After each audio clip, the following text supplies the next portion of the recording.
Imagine yourself walking down a familiar street. The sun warms your skin. Birds chirp in nearby trees. Suddenly the scene glitches. The birds freeze mid-flight. The leaves on the trees become pixelated. Everything around you flickers, then snaps back into place. What just happened? Was it a trick of your mind, or could it be a sign that something much stranger is going on? This might sound like a scene from a science fiction movie, but the idea that our reality might be a sophisticated computer simulation has captivated philosophers, scientists, and even tech giants in recent years. What if everything we see, touch, and experience is just a complex illusion, lines of code in a program far beyond our comprehension? This unsettling thought experiment isn't new, but the increasing power of computers and our growing understanding of the universe have made the question more relevant than ever. Are we living in a simulation? And if so, what does that mean for us? The idea of a simulated reality gained significant traction with philosopher Nick Bostrom's simulation argument. Published in 2003, Bostrom's paper doesn't claim that we definitely live in a simulation. Instead, it presents a compelling thought experiment. Bostrom argues that at least one of the following statements must be true. 1. Civilizations like ours will likely go extinct before reaching a post-human stage with advanced technology. 2. Post-human civilizations will have little interest in running simulations of their evolutionary history. 3. We are almost certainly living in a computer simulation. His reasoning is based on the idea that if future civilizations have the technological capacity to create incredibly realistic simulations, and they choose to do so, then the number of simulated realities would vastly outnumber the one base reality. Therefore, statistically speaking, it's much more likely that we exist within one of those simulated universes. Bostrom's argument doesn't offer definitive proof, however, it lays the groundwork for considering the simulation hypothesis as a serious philosophical and scientific possibility. Looking beyond the realm of philosophy, some intriguing clues from the world of physics hint at the possibility of a simulated reality. One such clue lies in the concept of the Planck length. This unimaginably small unit of measurement, approximately 1.6 times 10 to the negative 35th meters, is considered the smallest possible size for anything in the universe. Think of it like the pixels on your computer screen. Just as you can't have a fraction of a pixel, physics suggests that space itself might be made up of these fundamental indivisible units. This pixelation of reality aligns with the idea of a simulated universe built on a finite grid of information. Adding to the intrigue are the strange and counterintuitive laws of quantum mechanics. This branch of physics governs the behavior of matter at the subatomic level. One of its most bizarre principles is quantum superposition, where particles can exist in multiple states at once until observed. This defies our everyday understanding of how the world works. Some physicists propose that this seemingly unreal behavior could be evidence that our universe operates on a system of information, similar to how computer programs use code to determine the behavior of objects and events. Reality's glitches, the Mandela Effect and beyond. Venturing beyond the complex world of physics, some point to strange cultural phenomena as potential glitches in the matrix.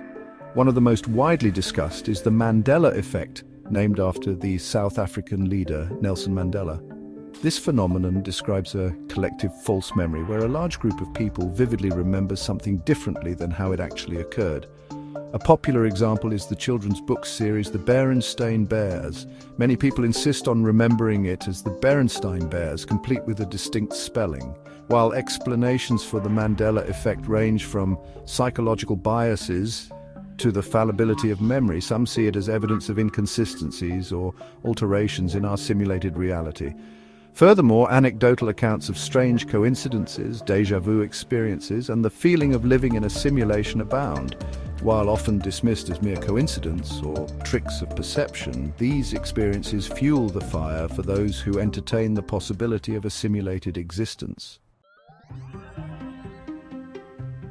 Life imitating art, the Matrix, and our fascination with simulated worlds. The idea of a simulated reality has permeated popular culture for decades, reflecting our enduring fascination with the nature of reality and the limits of our perception.